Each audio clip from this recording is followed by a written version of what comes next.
Assalamualaikum warahmatullahi wabarakatuh. Nama saya Sanya Novelisa Putri, NIM 019 kelas 2020A PLS Fakultas Ilmu Pendidikan. Di sini saya akan menjelaskan tentang Permendikbud nomor 137 tahun 2014 tentang Standar Nasional PAUD. Di bab 1 yaitu ada satuan dan atau program PAUD, yaitu ada TK atau RA atau BA, ada kelompok bermain, lalu ada tempat penitipan anak, dan ada satuan PAUD lainnya atau sejenis. Di bab 2 ini akan menjelaskan beberapa standar dari STTPA yang akan dibahas di slide-slide selanjutnya, yaitu ada standar isi, yaitu menjelaskan tentang lingkup materi dan kompetensi sesuai dengan usia. Dan yang kedua ada standar proses, yaitu tentang pelaksanaan pembelajaran untuk pemenuhan tingkat pencapaian perkembangan sesuai usia anak. Yang ketiga ada standar penilaian, yaitu penilaian proses dan hasil pembelajaran dalam rangka mengetahui tingkat pencapaian anak yang sesuai dengan tingkat usia. Lalu ada standar pendidik dan tenaga kependidikan, yaitu tentang kualifikasi akademik yang dipersyaratkan untuk bagi pendidik dan tenaga kependidikan PAUD. Lalu ada standar sarana dan prasarana, yaitu persyaratan pendukung, penyelenggaraan dan pengelolaan pendidikan anak usia dini secara holistik dan integratif yang memanfaatkan potensi lokal. Lalu ada standar pengelolaan, yaitu perencanaan, pelaksanaan, dan pengawasan kegiatan pendidikan pada tingkat atau program PAUD. Yang terakhir ada standar pembiayaan, yaitu komponen atau besaran biaya personal serta operasional pada satuan atau program PAUD sejenis. Pasal 3, pembahasan tentang fungsi standar PAUD, yaitu A. Dasar dalam perencanaan, pelaksanaan, pengawasan, dan tindak lanjut pendidikan dalam rangka mewujudkan PAUD bermutu. B. Ada acuan setiap satuan dan program PAUD untuk mewujudkan tujuan pendidikan nasional. C. Dasar penjaminan mutu PAUD. Di pasal 4, itu ada tentang tujuan standar PAUD menjamin mutu anak. A. Yaitu melakukan stimulan pendidikan dalam membantu pertumbuhan dan perkembangan jasmani dan rohani sesuai dengan tingkat pencapaian perkembangan fisik. B. Mengoptimalkan perkembangan anak secara holistik dan integratif. Lalu C. Mempersiapkan pembentukan sikap, pengetahuan, dan keterampilan anak. Di bab 3, yaitu tentang standar pendidikan pencapaian perkembangan anak. Di pasal 5, itu ada STTPA, merupakan acuan untuk mengembangkan standar isi, proses, penilaian, pendidik, dan tenaga kependidikan, sarana dan prasarana, pengelolaan, serta pengelolaan, pembiayaan, dan penyelenggaraan pendidikan anak usia dini, serta pengembangan kurikulum. Pasal 6 membahas tentang tingkat pencapaian perkembangan anak pada akhir layanan PAUD, yaitu disebut dengan kompetensi inti. Kompetensi dasar merupakan pencapaian perkembangan anak yang mengacu pada kompetensi inti tersebut. Di pasal 7, yaitu ada tingkat pencapaian perkembangan anak merupakan pertumbuhan dan perkembangan anak yang dapat dicapai pada usia tertentu.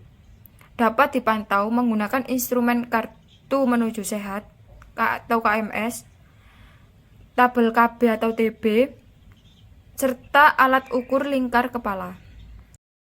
Di pasal 8 ada tentang pentahapan usia dalam STTPA, yaitu tahap usia lahir sampai 2 tahun.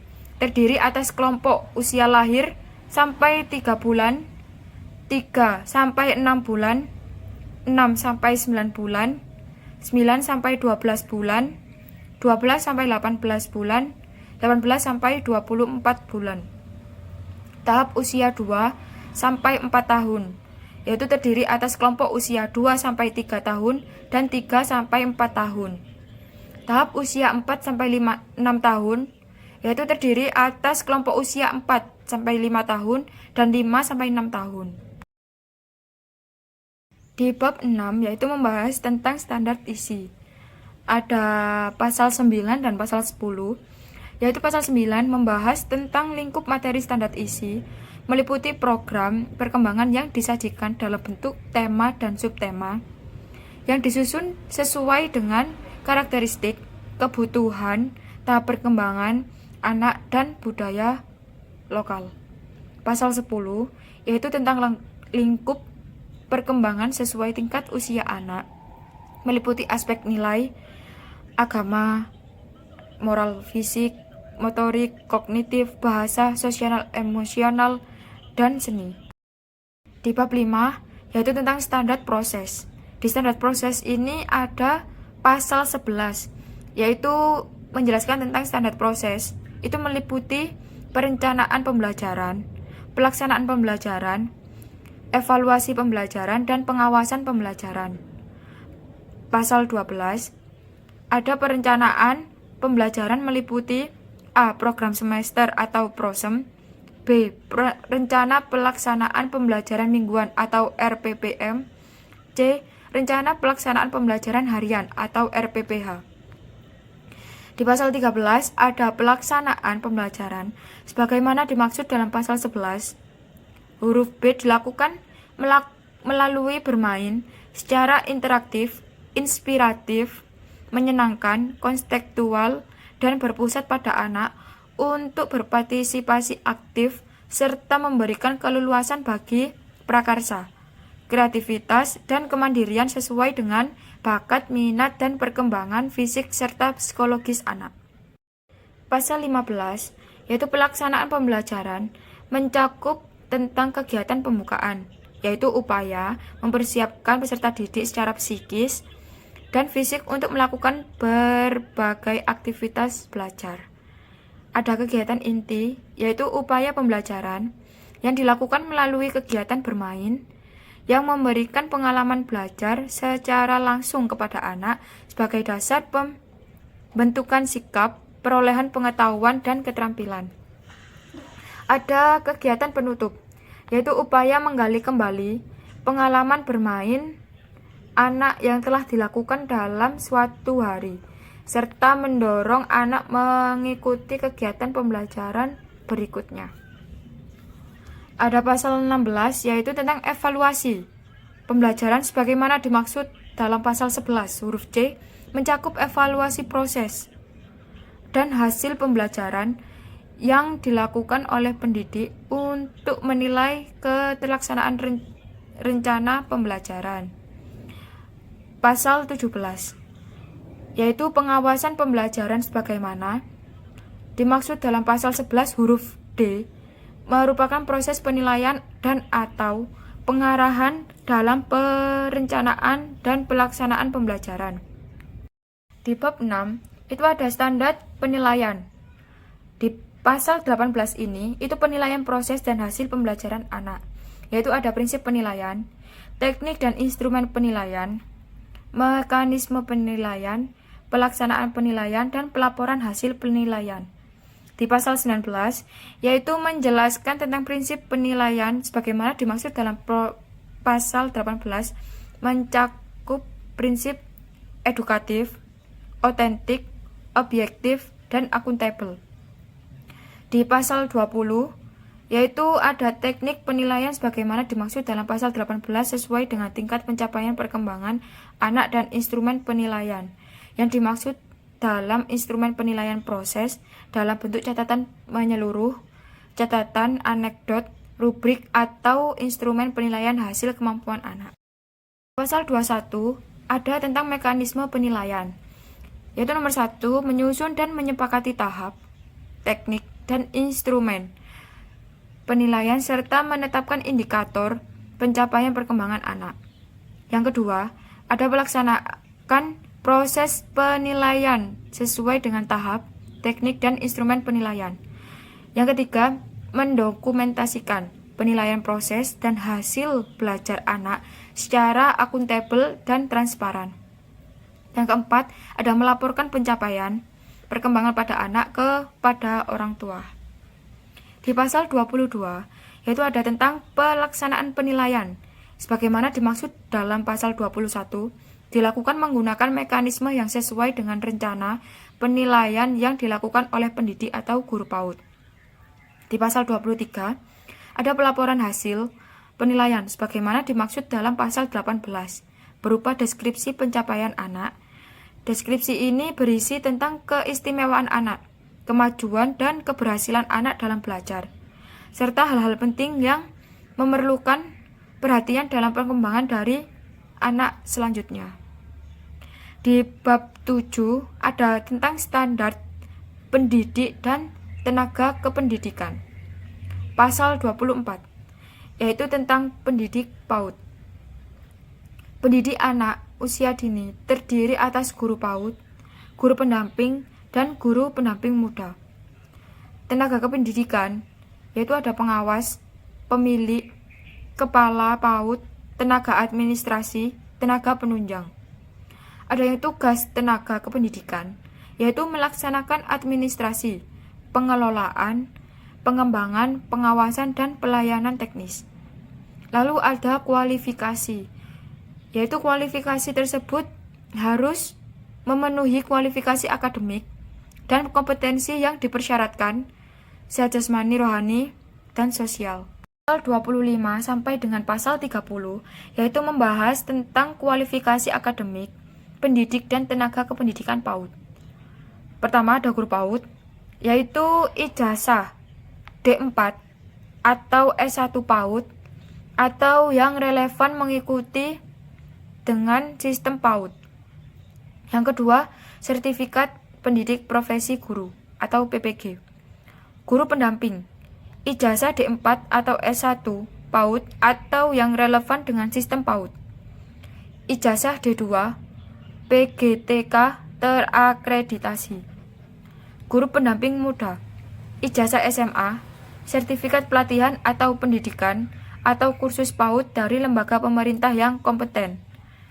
Ada guru pendamping muda, yaitu ijazah D4 atau S1, kependidikan yang relevan dengan sistem PAUD dari perguruan tinggi penyelenggara program pendidik dan tenaga kependidikan. Minimal 3 tahun sebagai guru PAUD, 2 tahun sebagai kepala satuan PAUD, PNS maksimal usia 50 tahun. Sertifikat lulus, seleksi calon pemilik PAUD, sertifikat pendidikan dan pelatihan fungsional pengawas. Ada kepala TK atau RA atau BA, yaitu memiliki kualifikasi akademik yang dipersyaratkan untuk guru, usia maksimal 55 tahun pada saat diangkat menjadi kepala PAUD.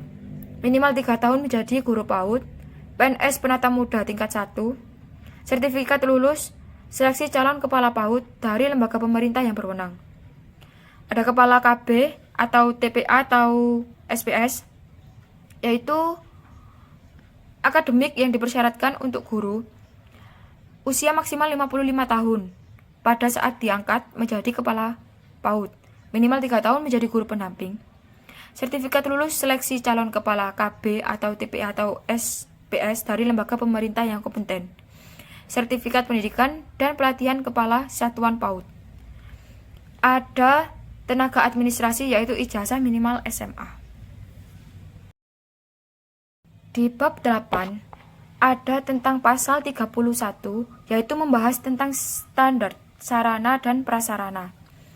Pengadaan sarana dan prasarana perlu disesuaikan dengan jumlah anak, usia, lingkungan sosial dan budaya, lokal, serta jenis layanan. Berikut beberapa prinsip pengadaan sarana dan prasarana, yaitu aman, bersih, sehat, nyaman, dan indah. Yang kedua, sesuai dengan tingkat perkembangan anak.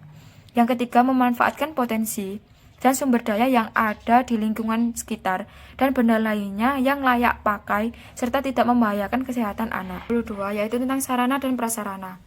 Satuan TK atau RA atau BA, sarana dan prasarana yang harus dimiliki yaitu memiliki luas lahan minimal 300, memiliki ruang kegiatan aman dan sehat dengan rasio 3 per anak, memiliki ruang guru, ruang kepala sekolah, UKS, ruang kebutuhan kegiatan anak, memiliki jamban dengan air bersih dan mudah dijangkau, memiliki fasilitas bermain di dalam maupun di luar ruangan, memiliki tempat sampah yang tertutup dan tidak tercemar.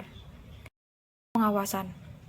Di pasal 35 ada tentang pelaksanaan program PAUD merupakan integrasi dari layanan pendidikan, pengasuhan, perlindungan, kesehatan, dan gizi yang diselenggarakan dalam bentuk satuan atau program taman kanak-kanak, atau RA, atau BA, atau KB, atau TPA, atau SPS.